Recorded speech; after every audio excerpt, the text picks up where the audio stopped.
Hey, c'est toujours un plaisir de vous voir. Bienvenue dans Microlabo. Dites-moi, ces noms vous disent-ils quelque chose? Staphylocoque, Escherichia coli, Yersinia pestis, Vibrio cholerae ou Clostridium encore? Aujourd'hui, un gros sujet, l'intro à la bactério. À travers cette vidéo, nous allons voir qu'est-ce qu'une bactérie et pourquoi il est intéressant de les étudier dans un contexte clinique. Donc, la bactériologie est une branche de la microbiologie.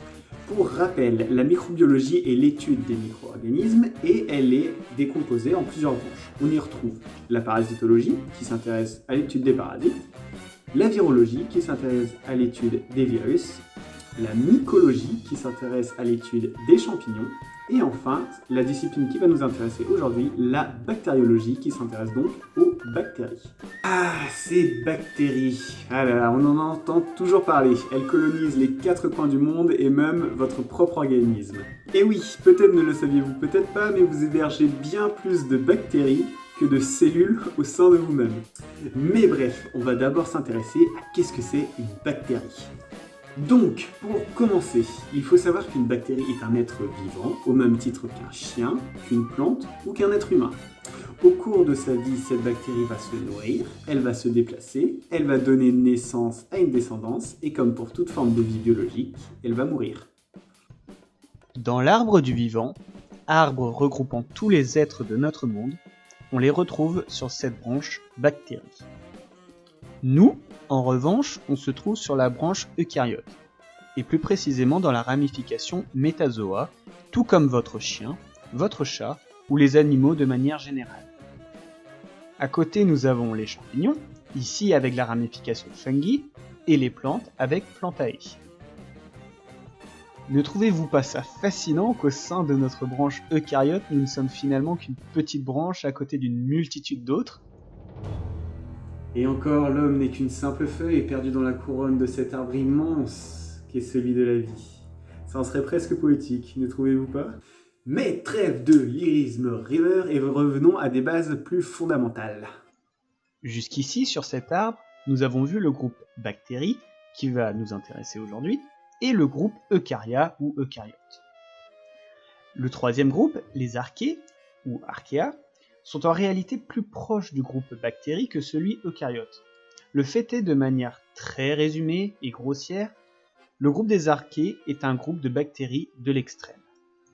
Ce sont des bactéries que l'on retrouve dans des environnements qui nous paraissent tout particulièrement hostiles, comme dans des sources chaudes, volcaniques, où des températures peuvent dépasser les 100 degrés, dans des milieux extrêmement salés, comme les marais salants, où la disponibilité en eau est mineure, ou encore dans des milieux acides ou en revanche basiques. Mais aujourd'hui, nous n'en parlerons pas plus que cela, on y reviendra peut-être dans un épisode futur. Revenons donc au groupe bactéries.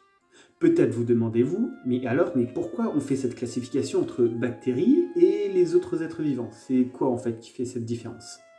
Une partie de la réponse se trouve en fait tout simplement dans le nom que porte notre groupe, donc eucaryote.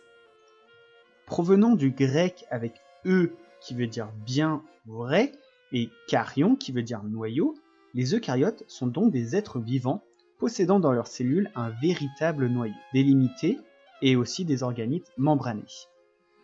Dans des classifications plus anciennes, on opposait ce terme d'eucaryote à prokaryote, ceux qui n'ont pas de noyau. Cependant, ce terme de prokaryote ne différenciait pas les bactéries, encore appelées les eubactéries, les vraies bactéries, des archées. Et de plus, il n'est pas très descriptif de définir quelque chose par ce qu'il n'a pas. Mais pour que ce soit un peu plus parlant, on va en fait très rapidement comparer une cellule eucaryote, qui pourrait par exemple être l'une de vos cellules, à une bactérie. La plus grande différence que l'on peut observer sur ce schéma est l'absence, chez la bactérie, d'organites membranés, notamment de noyaux. Chez nous, toutes nos cellules sont pourvues d'un noyau, ce dernier renfermant notre matériel génétique, c'est-à-dire notre ADN. Les bactéries aussi ont de l'ADN, mais ce dernier n'est cependant pas enfermé dans un sac ou une poche, il baigne dans la bactérie.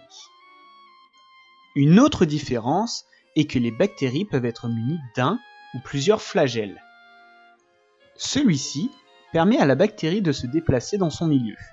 Nos cellules, en revanche, n'en disposent pas, à l'exception d'un seul type très spécifique, les gamètes mâles. En effet, les spermatozoïdes sont les seuls types cellulaires humains à disposer d'un flagelle. Une autre grande différence, et pas des moindres, est la taille. Une cellule animale peut faire entre 10 et 100 micromètres. Pour préciser, 1 micromètre, c'est 1000 fois plus petit qu'un millimètre. Alors qu'une bactérie, elle ne fait que 1 micromètre. Cependant, mis à part ces différences, on retrouve des similitudes chez les deux types cellulaires.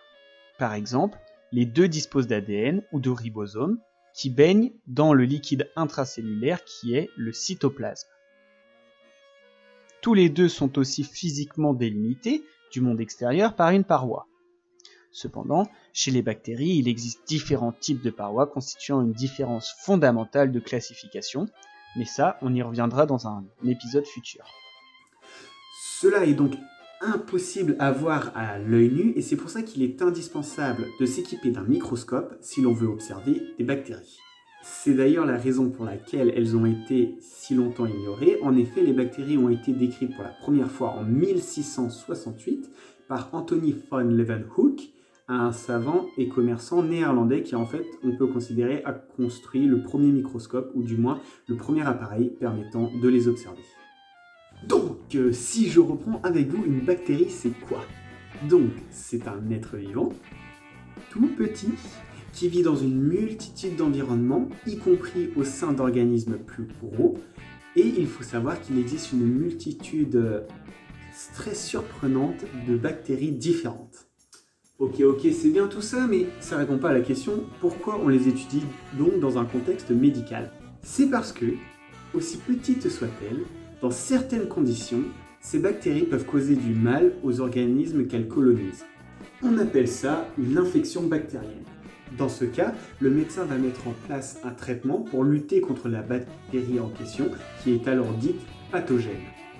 Et s'il est important de se connaître soi-même, connaître son ennemi l'est tout autant, si ce n'est plus, comme le dirait un certain général chinois.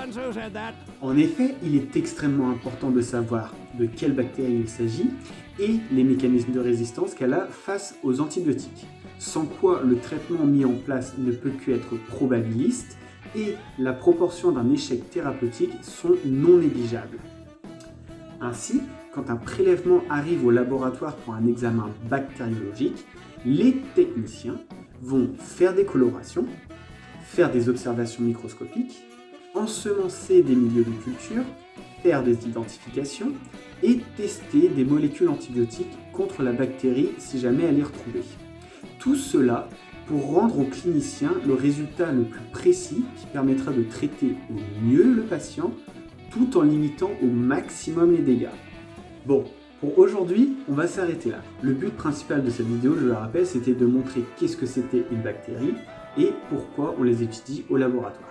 La bactériologie est une très vaste discipline et dans de futurs épisodes, nous pourrons par exemple voir la coloration de Gram, qui est indissociable de la bactériologie, différents types de bactéries, bien sûr les antibiotiques et tout un autre tas de sujets.